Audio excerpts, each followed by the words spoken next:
how to become a millionaire. So I'm going to take you through my year and how I'm going to become a millionaire this year in the year 2023. So keep watching to find out my top tips for saving. So in this video, I'm going to take you through bad habits that people make when trying to save, and also good habits on how to get yourself out of them bad habits. Number one is paying yourself first. Yeah, I first heard about this from a book, Rich Dad, Poor Dad. You probably heard most investors, YouTubers speak about it. It's a brilliant book, especially if you're trying to get rich, save money. Definitely give this book a read. I highly recommend it. Basically, it's how you can become financially free. That's how that book helps. And one of the fundamentals he talks about is poor people and rich people. So let's break them down. So yeah, bad habit is paying yourself last. So when you get paid, all your bills come out, your mortgage, your phone bill, your car insurance, car finance, and then normally whatever's left over at the end of the month, you basically put into savings or do what you normally do, invest it, something along those lines. I want you to switch that around. So yeah, and that's exactly what the rich people do. So they basically flip that around. So instead of end of the month, whatever you got left over, put to the side. At the start of the month, I want you to save 10% of your wage. So let's say you get paid, let's say 2,100. I think you save £300 a month. So you basically treat it as a bill. So like everything else, start of the month, once you get paid, basically save 10% of your wage, whatever you basically earn, find out 10%, put that into a savings account, and that's basically a bill. And then your mortgage, your car, your phone bill, all that comes out at the same time. So yeah, and again, you're probably thinking, I can't do that. I live paycheck to paycheck. But you'd be surprised, if you pay that bill, your mind will find a way on how to get around that. So you will cut down on your spendings and you will start only buying stuff you really need and not just spending cash because it's in the bank. So you may be living paycheck to paycheck for now, but guarantee it that if you put 10% away, 10% minimum, you can put more away if you can. If you can, then spot on, perfect. We're on that. You're basically on that upward curve to financial freedom a lot more quicker if you can save more than 10%. But yeah, like I said, put that away and you will find ways on basically get through the month and not live paycheck to paycheck.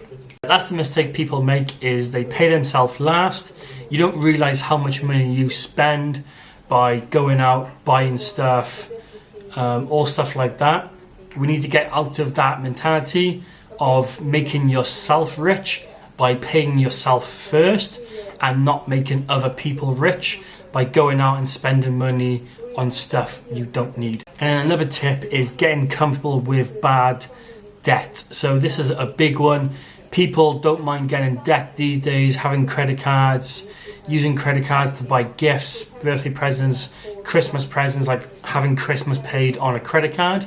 One of the biggest rules I've always lived by ever since I was young, and I basically had a paper round, earned my money, and that is, if you can't afford it, you don't buy it. So let's say if I want a car, I will literally save until I have enough money to buy that car. Once I have the money, I will then go buy a car. Again, if it's with clothing, a holiday, I will save money until I have enough money, and then I will go buy what I need. I won't just put it on a credit card and build up bad debt. So that's another one. Another big tip of mine is, if you can't afford it, don't buy it. Remember, this is how banks make money from you. So if you got a credit card and basically you're spending money, that's how they're making money, is by the interest. I think the average credit card interest is 20%, around that area.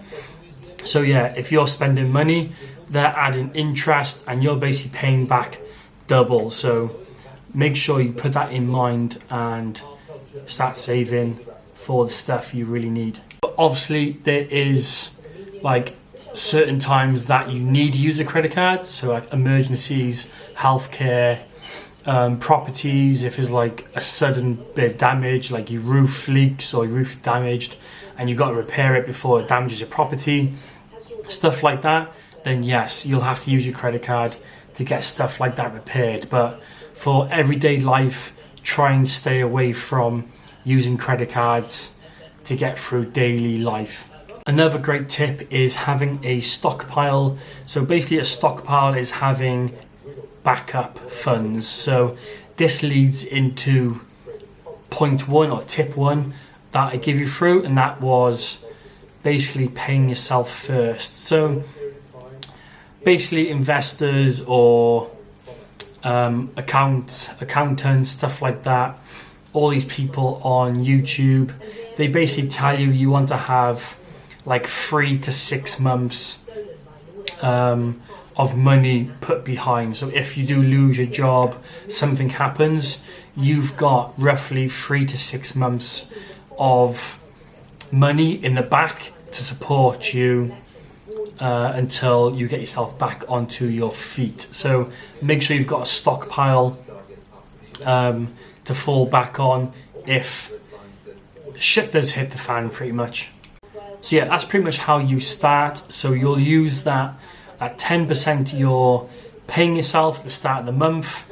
You will build that stockpile up until you have, let's say, that 3 to 6 month of fudge factor in the bank, and then everything on top of that, that's basically yours to start basically investing and going forward. So once you have that buffer of 3 to 6 months, everything on top of that is basically yours to play around with, invest it, start building your portfolio.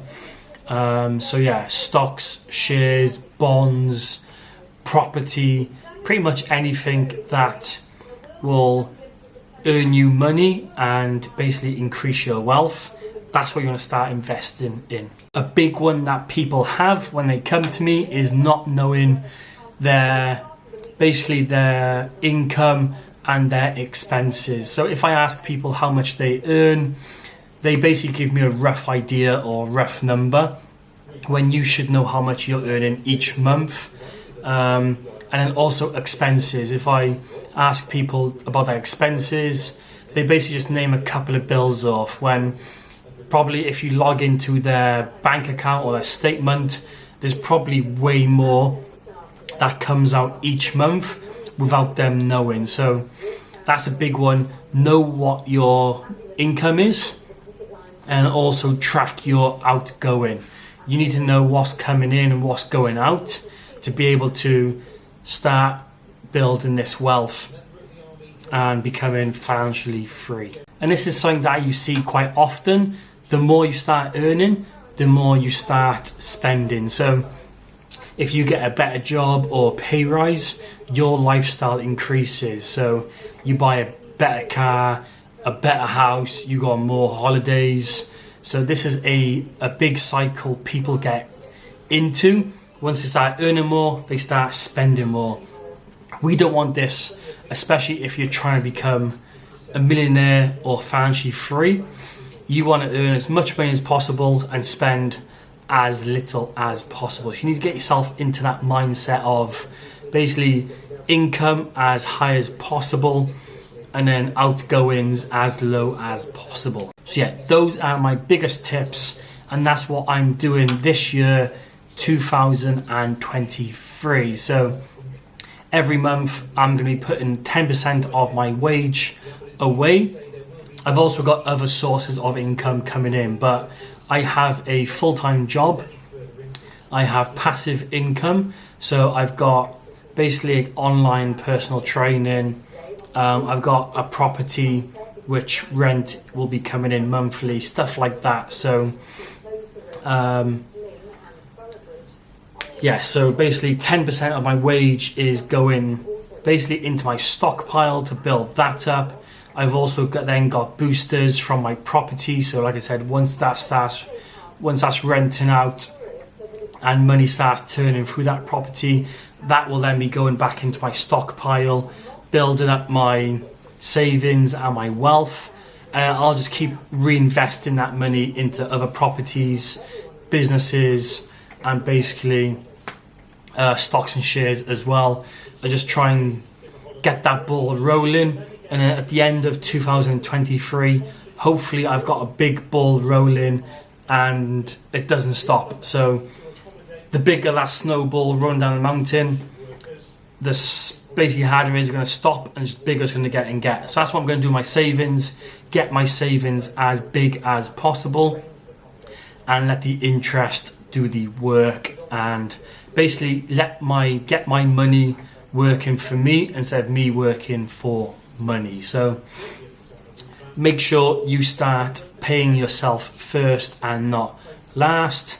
Make sure you know what your income is, and then also try and start saving money. So make sure you drop those outgoings. So keep your income high, try and make more income if you can. If that's getting extra shifts in work, getting like a new job or part-time job, just finding stuff where you can make income in your spare time, then perfect. That's just going to help you make more money to start saving. And also credit cards, if you can't afford it, don't buy it. Only use credit cards for emergencies. But they're my top tips for this year. Give them a go. Put in the comments box below if you are going to try this. Let's see how many of you are going to try this and get savings 2023. And hopefully you check out my investment video as well, and then you can join me on my journey through investing in stocks and shares. But again, thanks for watching, and I'll see you in the next video.